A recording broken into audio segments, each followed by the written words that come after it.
Hello तो दोस्तों, एक बार फिर से स्वागत करता हूं मैं आपके अपने यूट्यूब चैनल राजनेट पॉइंट पर। हेलो गाइस, तो अभी जो मैं आपके लिए वीडियो लेकर आया हूं, इस वीडियो में आपको केवीएस की जो वैकेंसी अभी टीचिंग नॉन टीचिंग पोस्ट की जो वैकेंसी निकली है उसके बारे में आपको मैं जानकारी देने वाला हूं। और तो वीडियो के लास्ट तक ज़रूर बने रहें और वीडियो को अपने दोस्तों में ज़रूर शेयर करें, लाइक करें और सब्सक्राइब करें और बेल आइकन को दबाना बिल्कुल ना भूलें, जिससे आने वाले वीडियो का नोटिफिकेशन आप तक तुरंत पहुँच सके। तो चलिए शुरू करते हैं। सबसे पहले अपन बात करते हैं इसमें टोटल ओवरऑल वैकेंसियाँ कितनी निकली हुई हैं। यानी टोटल इसकी वैकेंसियाँ जो निकली हैं आपकी 13,404 वैकेंसियाँ निकली हुई हैं, जिसमें से आपकी कुछ टीचिंग वैकेंसियाँ हैं, कुछ नॉन टीचिंग वैकेंसियाँ हैं। ठीक है। और केवीएस केंद्रीय विद्यालय संगठन ने जो ये टीचिंग और नॉन टीचिंग जो वैकेंसियाँ निकाली हैं, इनका फॉर्म फिलअप करने की डेट आपकी 5 दिसंबर 2022 यानी आज से ही इसके फॉर्म डलना स्टार्ट होंगे और ये फॉर्म आपके 26 दिसंबर 2022 तक डले जाएंगे। सबसे पहले अपन बात करते हैं इसमें प्राइमरी टीचर के लिए। तो प्राइमरी टीचर में आपकी कितनी वैकेंसी हैं, क्या इसकी एज क्राइटेरिया, क्या इसकी एज लिमिट रहेगी, क्या इसकी क्वालिफिकेशन रहेगी, ये सारी जानकारी मैं अभी आपको देने वाला हूँ, तो वीडियो के लास्ट तक जरूर बने रहें। तो अपन जैसा अभी बात कर रहे हैं प्राइमरी टीचर की, तो प्राइमरी टीचर की जो टोटल वैकेंसियाँ निकली हैं 6,414 टोटल वैकेंसी निकली है ऑल इंडिया लेवल पर। यानी 6,414 आपकी प्राइमरी टीचर की वैकेंसियाँ रहेंगी, जिसमेमें से आपकी 2,599 जनरल कैटेगरी की रहेंगी और ओबीसी के लिए रहेंगी आपकी 1731, एससी के लिए रहेंगी 962 वैकेंसी, एसटी के लिए रहेंगी 481 और 641 वैकेंसी हैं ये आपकी ईडब्ल्यूएस के लिए रहेंगी। ये सारे जो वैकेंसी का चार्ट है मैं आपको कंप्यूटर स्क्रीन पर भी दिखा रहा हूँ, आप वहाँ से भी देख सकते हैं। तो चलिए अब अपन बात करते हैं इसका एलिजिबिलिटी क्राइटेरिया क्या दिया है। इन्होंने जो इसके लिए मैक्सिमम एज लिमिट दी है वो आपकी 30 साल दी है। यानी प्राइमरी टीचर के लिए जो आपकी एज लिमिट रहेगी वो आपकी 30 साल तक मैक्सिमम रहेगी। अब इसकी अपन बात करते हैं वेतनमान की, यानी वेतनमान की। तो वेतन आपका कितना रहेगा, इसमें आपका वेतन रहेगा आपका 35,400 से लेके 1,12,400 रुपये तक आपका सैलरी होने वाली है। ठीक है। अब अपन इसकी बात करते हैं एजुकेशन क्वालिफिकेशन। तो एजुकेशन क्वालिफिकेशन में इसमें सीधा आप कंप्यूटर स्क्रीन पर भी देख सकते हैं, जैसा ये दिखा रहे हैं कि senior secondary with at least 50% marks and 2 year diploma in elementary education. यानी आपने 12th पास किया हो और आपके पास 2 साल का डीएलएड या डीएड बोलते हैं अपनी भाषा में, जो टीचिंग के लिए डिप्लोमा रहता है और इसी में आपका बीएड एक डिग्री होती है और डिप्लोमा इन एलिमेंट्री एजुकेशन आपका इसका डिप्लोमा रहता है जो कि 2 साल का रहता है। ये आप 12th के बाद कर सकते हैं। ठीक है। तो अभी अपन जैसा कि इसमें मैं आपको दिखा रहा हूँ स्क्रीन पर, आप देख सकते हैं कि आपकी जो इसमें मांगा है आपके पास 12th होना चाहिए, 12th के बाद प्लस आपका बीएड होना चाहिए, यानी 4 साल वाला बीएड आपका चल जाएगा। और तीसरा जो ऑप्शन दिया है वो आपको 12th होना चाहिए, जिसमें सीनियर सेकेंडरी 50% के साथ 12th पास आउट किया होना चाहिए, या 2 साल और साथ में आपको 2 साल का डीएड होना चाहिए स्पेशल एजुकेशन के साथ, वो भी आपका इसमें एलिजिबल रहेगा। अभी अपन बात करते हैं कि इसमें ग्रेजुएशन बेस से भी अगर आपने ग्रेजुएशन कर रखी है और 50% एबव है तो आप इसमें फॉर्म फिलअप कर सकते हैं। ग्रेजुएशन प्लस बीएड से भी आप इसके लिए फॉर्म अप्लाई करने के लिए एलिजिबल रहेंगे। लेकिन इसके लिए एक जो उन्होंने टर्म्स एंड कंडीशन रखी है वो आपके लिए जानना बहुत जरूरी है कि इन्होंने इसमें आपका सीटेट क्वालिफाई रखा गया है। यानी सीटेट का जो एग्जाम होता है वो प्राइमरी लेवल और अपर प्राइमरी लेवल दो एग्जाम होते हैं, जिसमें से आपका प्राइमरी लेवल का एग्जाम आपको क्वालिफाई किया होगा आपने, तो ही आप इस फॉर्म के लिए अप्लाई कर सकेंगे। साथ ही साथ में आपके पास हिंदी, यानी आप हिंदी मीडियम और इंग्लिश मीडियम को पढ़ाने के लिए कंफर्टेबल हो, और साथ ही साथ में आपको कंप्यूटर की बेसिक नॉलेज होना बहुत ज़रूरी है। केवीएस की जितनी भी वैकेंसियाँ निकली हुई हैं उनमें सभी में आपकी कंप्यूटर की बेसिक नॉलेज सभी में मांगी गई है, तो आपके पास कंप्यूटर का ज्ञान होना बहुत ज़रूरी है। अभी अपन बात कर रहे थे कि इसकी जो एज लिमिट रहेगी वो आपकी 30 साल तक रहेगी और साथ ही साथ इसमें आपको एज रिलैक्सेशन भी दिया जाएगा, जिसमें आपका एसटी और एससी के लिए आपका 5 ईयर का एज रिलैक्सेशन रहेगा, ओबीसी के लिए आपका 3 ईयर एज रिलैक्सेशन रहेगा। टीचर के लिए जो इन्होंने एग्जाम सेंटर डिसाइड किए हैं वो मैं आपको बता देता हूँ। अभी मैं अपने एमपी के बता देता हूँ, नहीं तो आप एक काम करें कि कंप्यूटर स्क्रीन पर देख लें, मैं आपको उसमें डिस्क्रिप्शन में लिंक मेंशन कर दूंगा जहाँ से आप अपने स्टेट के अकॉर्डिंग अपना एग्जामिनेशन सेंटर चूज़ कर सकते हैं और आपको मालूम चल जाएगा कि आपका सेंटर कहाँ पर रहेगा। तो क्योंकि लिस्ट जो मैं देख पा रहा हूँ ये काफ़ी बड़ी है। अपना एमपी में अपना है भोपाल, ग्वालियर, इंदौर, जबलपुर, सागर, सतना, उज्जैन, ये आपके सेंटर एमपी के लिए दिए गए हैं, लेकिन मैं इसकी पूरी जो लिस्ट दी गई है ना सेंटर की, वो मैं डिस्क्रिप्शन में मेंशन कर दूंगा, तो आप वहाँ से अपना स्टेट के अकॉर्डिंग अपना डिस्ट्रिक्ट चॉइस देख लें कि आपको कहाँ कंफर्टेबल रहेगा, तभी आप इसका फॉर्म फिलअप करें, क्योंकि इसका फॉर्म काफ़ी महंगा है। यानी इसका जो फॉर्म भरने की फ़ीस रहेगी वो आपकी 1500 रुपये रहेगी प्राइमरी टीचर के लिए, ठीक है। और जो केवीएस की टीचिंग नॉन टीचिंग जो वैकेंसियाँ निकली हैं उनकी सभी की एप्लीकेशन स्टार्ट होने की डेट 15 दिसंबर यानी आज से ही 5 दिसंबर 2022 यानी आज से ही इसके फॉर्म डालना स्टार्ट होंगे, जो कि आपके 26 दिसंबर 2022 तक डाले जाएंगे। लेकिन आप लोग 26 तारीख का वेट ना करते हुए जैसे ही आज से ही इसके फॉर्म स्टार्ट हुए हैं, तो आप जल्दी से जल्दी आप फॉर्म फिलअप कर लें। कह रहा था लास्ट डेट पे हैवी ट्रैफिक हो जाता है, सर्वर की वजह से काफ़ी समस्याएं होती हैं।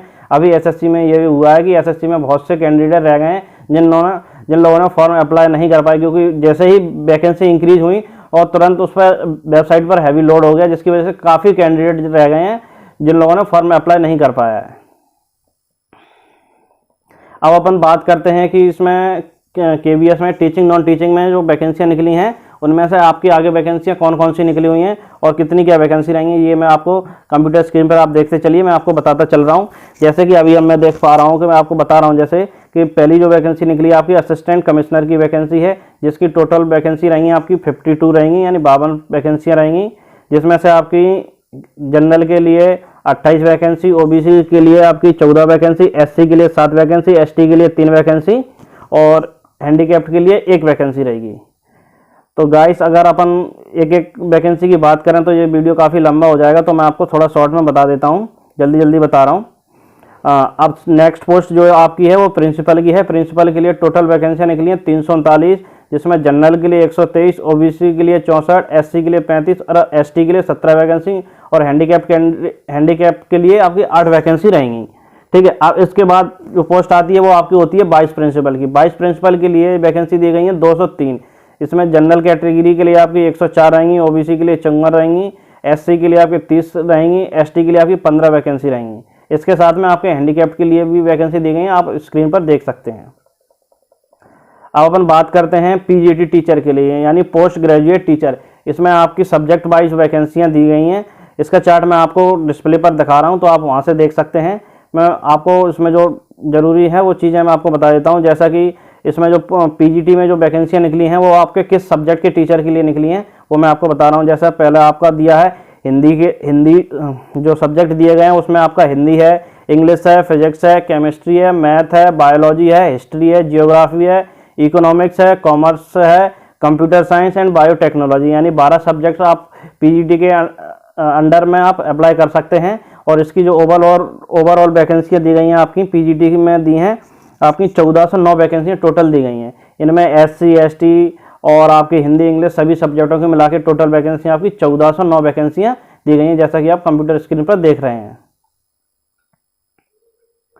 अब अपन बात करते हैं टीजीटी की। तो टीजीटी में जो टोटल टीजीटी में अपन बात करते हैं तो टीजीटी के लिए जो सब्जेक्ट दिए गए हैं वो मैं आपको बता देता हूँ। पहला सब्जेक्ट है आपका Hindi, English, Sanskrit, social study, mathematics, science, physical and health education, art education और 9वें नंबर पर है आपका वर्क एक्सपीरियंस।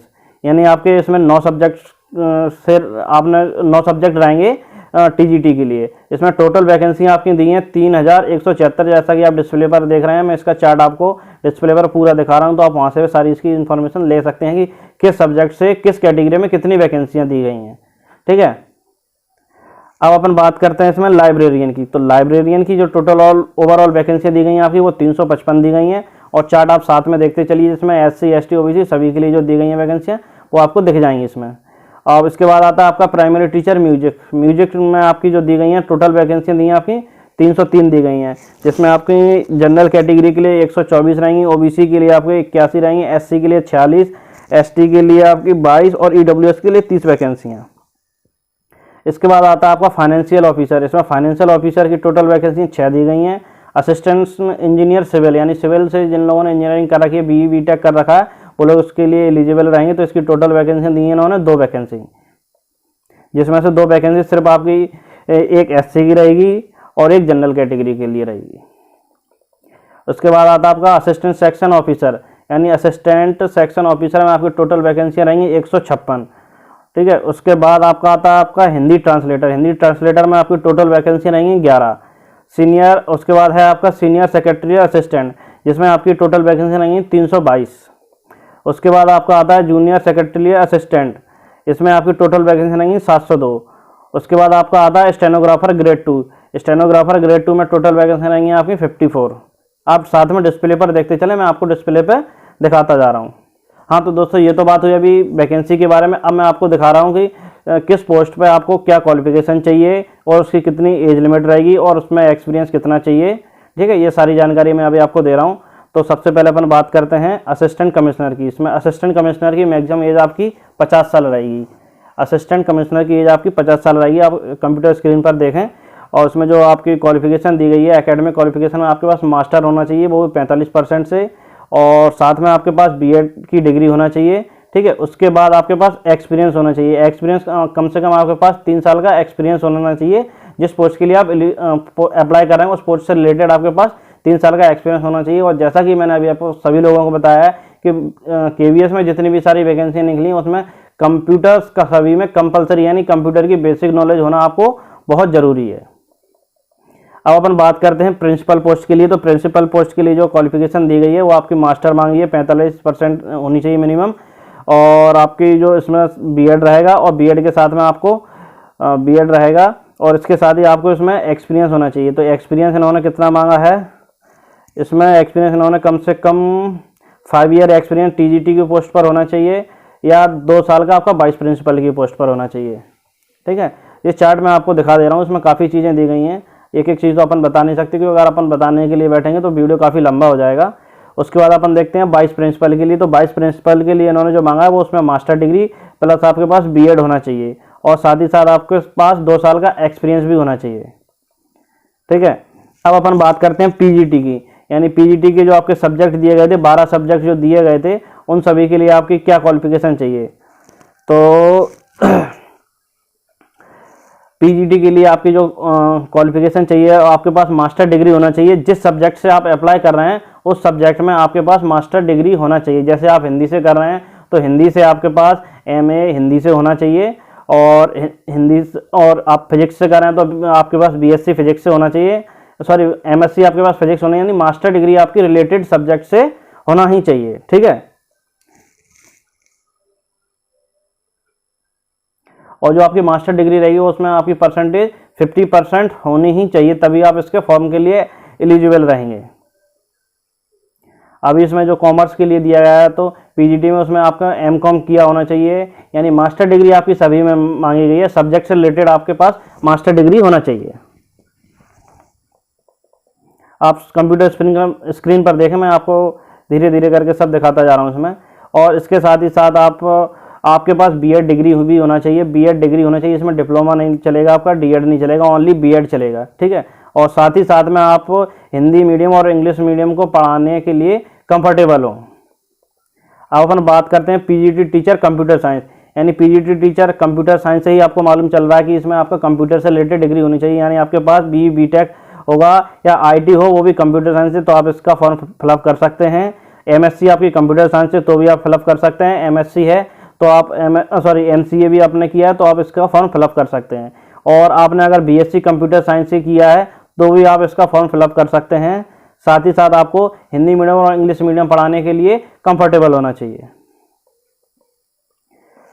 अब अपन बात करते हैं पीजीटी बायोटेक्नोलॉजी। तो जैसा कि आपको इसके नाम से ही मालूम चल रहा है कि बायोटेक्नोलॉजी, इसमें आपकी मास्टर डिग्री मांगी गई है। तो मास्टर डिग्री में आपका बायोटेक्नोलॉजी से होना चाहिए या जेनेटिक्स होना चाहिए, माइक्रोबायोलॉजी होनी चाहिए, लाइफ साइंस या बायो साइंस या बायोकेमिस्ट्री से आपके पास मास्टर डिग्री होना चाहिए। और साथ ही साथ आपका हिंदी मीडियम और इंग्लिश मीडियम में पढ़ाने की कंफर्टेबिलिटी होनी चाहिए। अब अपन बात करते हैं टीजीटी के लिए। यानी टीजीटी पोस्ट के लिए जो वैकेंसी निकली है उसमें आपकी क्या क्वालिफिकेशन मांगी है। तो इसमें जो आपकी क्वालिफिकेशन मांगी गई है, इसमें आपका ग्रेजुएशन आपका रिलेटेड सब्जेक्ट से होना चाहिए। जैसे आप अगर हिंदी के लिए अप्लाई कर रहे हैं तो आपने ग्रेजुएशन में जो आपने किया ना उसमें आपका हिंदी सब्जेक्ट होना चाहिए। जैसे लाइक अपन हिंदी के लिए मान सकते हैं कि आपने बीए किया है, वो भी हिंदी से किया है। इंग्लिश भी की आपने बीए इंग्लिश से भी कर सकते हैं अपन। सोशल स्टडी भी रहता है, साइंस भी रहता है, संस्कृत भी रहता है। यानी जिस सब्जेक्ट से आप भरना चाह रहे हैं फॉर्म, उस सब्जेक्ट से रिलेटेड आपके पास डिग्री होना चाहिए। इसमें आपकी सिर्फ बैचलर डिग्री और प्लस आपका एक सेकंड में बता रहा हूँ। बैचलर डिग्री आपकी 50% मार्क्स होने चाहिए बैचलर डिग्री में, वो भी रिलेटेड सब्जेक्ट से ग्रेजुएशन लेवल पर, यानी पीजीटी जो रहता है वो ग्रेजुएशन लेवल का एग्जाम रहता है। और इसके साथ ही साथ आपके पास बैचलर डिग्री बीएड होना चाहिए, इसमें डीएड नहीं चलेगा आपका, इसमें भी आपका बैचलर डिग्री से यानी बीएड ही होना चाहिए। साथ ही साथ इसमें एक चीज़ और दी गई है टीजीटी के लिए कि आपने जो सीटेट का जो मैंने अभी बताया था ना प्राइमरी में, तो प्राइमरी में जैसा कि आपको दिया गया था कि प्राइमरी लेवल का आपको एग्जाम पास करना कंपलसरी था, उसी तरह से आपका टीजीटी में आपका जो सीटेट है ना उसका सेकंड पार्ट यानी सेकंड पेपर आपका क्वालिफाई होना बहुत जरूरी है, तभी आप इसका फॉर्म फिलअप कर सकते हैं। आप कंप्यूटर स्क्रीन पर देखते चले, मैं आपको वो भी चीज़ दिखा देता हूँ। ठीक है, अब अपन बात करते हैं टीजीटी फिजिकल एजुकेशन और आपका art education and work experience के लिए। इसमें अभी आपको डिग्री यानी टीजीटी की वैकेंसी है तो डिग्री आपके रिलेटेड सब्जेक्ट से होनी चाहिए, यानी अगर आप फिजिकल एजुकेशन के लिए अप्लाई कर रहे हैं तो आपके पास डिग्री है वो फिजिकल एजुकेशन से रिलेटेड होनी चाहिए। आप सामने देख सकते हैं, ये सारी चीज़ें मैं आपको डिस्प्ले पर भी दिखा रहा हूँ, और इसका जो पीडीएफ है वो डिस्क्रिप्शन में मैं मेंशन कर दूंगा, वहाँ से इसका पीडीएफ आराम से पढ़ सकते हैं।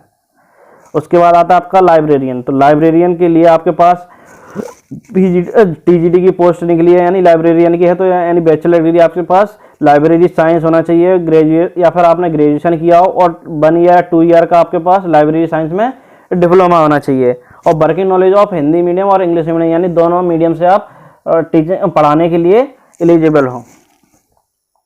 उसके बाद आपका आता है प्राइमरी टीचर म्यूजिक का। तो यानी म्यूजिक का इसके नाम से ही समझ में आ रहा है कि प्राइमरी टीचर है, तो प्राइमरी में आपका 12th पास मांगते हैं, वो भी आपका मिनिमम 50% होना चाहिए। ठीक है, और साथ ही साथ आपको हिंदी मीडियम और इंग्लिश मीडियम में पढ़ाने के लिए नॉलेज होना चाहिए। और साथ ही साथ जिसमें 12th दिया है, लेकिन इस 12th के साथ में आपके पास म्यूजिक से रिलेटेड कोई डिप्लोमा होना चाहिए या कोई डिग्री होना चाहिए, तभी आप इसका फॉर्म फिलअप कर सकते हैं। उसके बाद अपन बात करते हैं फाइनेंशियल ऑफिसर की। तो फाइनेंशियल ऑफिसर की जो वैकेंसी निकली है इसमें आपका ग्रेजुएशन मांगा हुआ है, यानी ग्रेजुएशन में आपने बीकॉम किया वो भी 50%, यानी जिसकी केवीएस में जो भी वैकेंसी निकली है वो लगभग 50% से ही फॉर्म फिलअप कर सकते हैं, यानी आपकी मिनिमम परसेंटेज है वो 50% तो होनी ही चाहिए। तो अभी जो आपका फाइनेंशियल ऑफिसर है इसमें आपका बीकॉम होना चाहिए, और बीकॉम के साथ में आपको 4 ईयर का एक्सपीरियंस मांगे, या फिर आपके पास एमकॉम होना चाहिए 50% के साथ, और 3 ईयर पोस्ट ग्रेजुएशन एक्सपीरियंस यानी ऑडिट या अकाउंटेंट्स का आपने वर्क किया हो तो वो भी आपका चलेगा। आप कंप्यूटर स्क्रीन पर देख सकते हैं।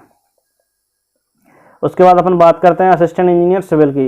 यानी सिविल का तो आपको उसके नाम से समझ में आ रहा होगा, बीटेक आपकी सिविल से होना चाहिए, और साथ ही साथ आपके पास 2 साल का एक्सपीरियंस भी होना चाहिए, या फिर आपके पास 3 ईयर का डिप्लोमा होना चाहिए, यानी पॉलिटेक्निक डिप्लोमा भी आपका इसमें एलिजिबल रहेगा। 3 ईयर का आपका कंप्यूटर डिप्लोमा होना चाहिए, उसके साथ में लेकिन आपको 5 साल का एक्सपीरियंस देना होगा, और ग्रेजुएशन के साथ में आपको 2 साल का एक्सपीरियंस देना होगा।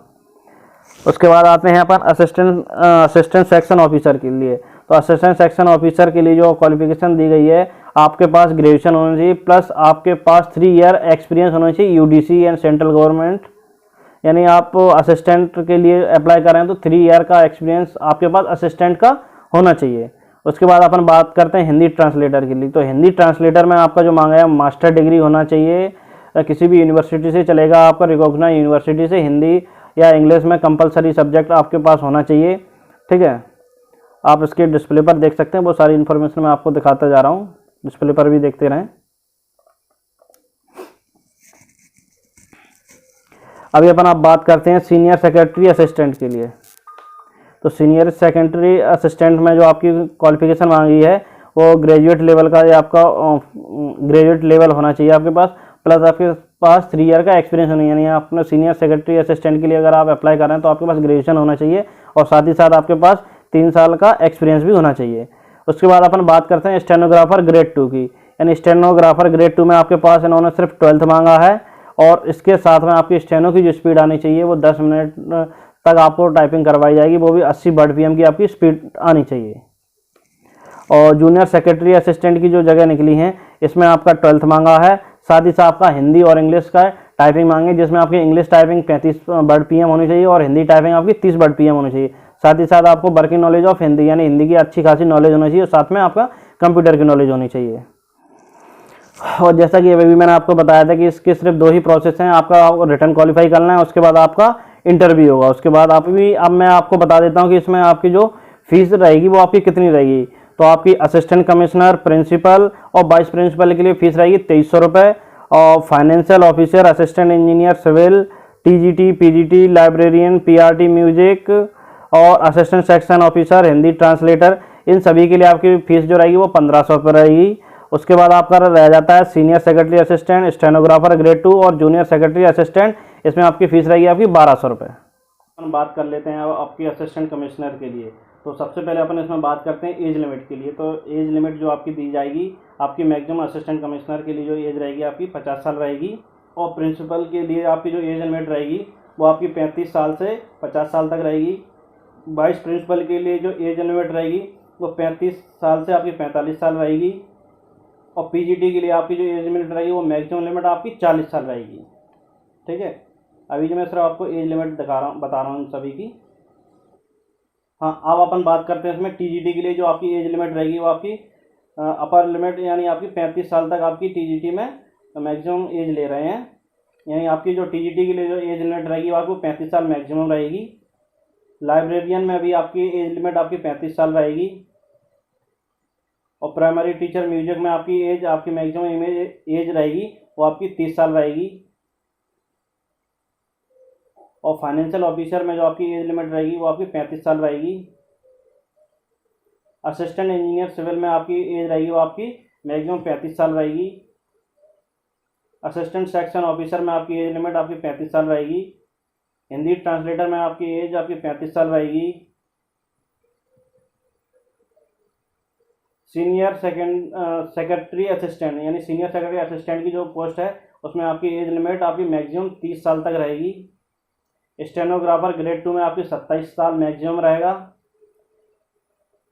जूनियर सेक्रेटरी असिस्टेंट है, इसमें आपकी 27 साल रहेगी मैक्सिमम एज लिमिट। और इस एज लिमिट के साथ ही साथ आपको एससी कैटेगरी और एसटी कैटेगरी के लिए 5 साल की छूट दी जाएगी, यानी 5 साल का एज रिलैक्सेशन दिया जाएगा। ओबीसी के लिए आपको 3 साल का एज रिलैक्सेशन दिया जाएगा। तो अब अपन बात करते हैं केवीएस का टीचिंग और नॉन टीचिंग की जो वैकेंसी निकली है उसको फॉर्म अप्लाई करने के लिए आपको क्या क्या रिक्वायरमेंट रहेगी। तो मैं आपको स्टेप बाय स्टेप बता देता हूँ। कैंडिडेट के पास आप खुद का पर्सनल ईमेल आईडी और मोबाइल नंबर होना चाहिए, जो कि आप फॉर्म में मेंशन करना होगा। दोनों पर आपको एक्टिव होने चाहिए, दोनों पर आपका ओटीपी जाएगा। फॉर्म जो एडमिट कार्ड की इन्फॉर्मेशन रहेगी, एग्जाम डेट वगैरह की इन्फॉर्मेशन आपके ईमेल आईडी पर जाएगी। और जो इसमें एक चीज़ और कही गई है कि आपका जो फोटो होना चाहिए वो रिसेंटली होना चाहिए, यानी आप करंट का फोटो आप निकलवाएं जिसमें नाम, डेट और वाइट बैकग्राउंड मेंशन करवाएं, जिससे आपका वो फोटो रिजेक्ट नहीं हो। और कोशिश करें कि आप जब भी फोटो निकलवाएं तो अपना नॉर्मल फोटो निकलवाएं, अर्जेंट फोटो ना निकलवाएं।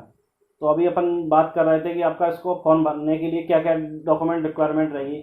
यानी कि इसके लिए आपका 10th की मार्कशीट होना कंपलसरी है, वो आपका डेट ऑफ बर्थ के प्रूफ के लिए आप अपन लगाते हैं। और साथ ही साथ आपका 12th की मार्कशीट, ग्रेजुएशन की मार्कशीट, डीएड, बीएड, आपने डीएड किया तो डीएड की मार्कशीट लेकर जाएं, और बीएड किया तो बीएड की मार्कशीट लेके जाएं, ग्रेजुएशन किया है तो ग्रेजुएशन की मार्कशीट लेके जाएं। यानी जिस पोस्ट के लिए आप अप्लाई कर रहे हैं उस पोस्ट से रिलेटेड आपके पास डॉक्यूमेंट आपके पास मौजूद होने चाहिए। आपको उस समय फॉर्म भरवाते टाइम पे वो सारे डॉक्यूमेंट आपके अपने पास रखने होंगे, उनकी काफी डाली जाएगी, उनकी डिटेल आपको फॉर्म में फिलअप करनी होगी। और जो आपकी मैंने आपको बता ही दिया था, जैसा कि अभी फॉर्म भरना आज से स्टार्ट हो जाएंगे आपके 5 दिसंबर 2022 से, और 26 दिसंबर 2022 तक इसके फॉर्म भरे। तो दोस्तों आज के वीडियो में इतना ही। नेक्स्ट वीडियो आपके लिए मैं जल्दी लेकर आऊँगा। तो अगर आपको मेरा वीडियो पसंद आया हो तो चैनल को लाइक करें और सब्सक्राइब करें, और अपने दोस्तों में ज़रूर शेयर करें, और बेल आइकन को दबाना बिल्कुल ना भूलें, जिससे जब भी मैं कोई भी वैकेंसी रिलेटेड कोई भी वीडियो बनाता हूं तो उसका नोटिफिकेशन आप तक तुरंत पहुंच सके। जय हिंद दोस्तों।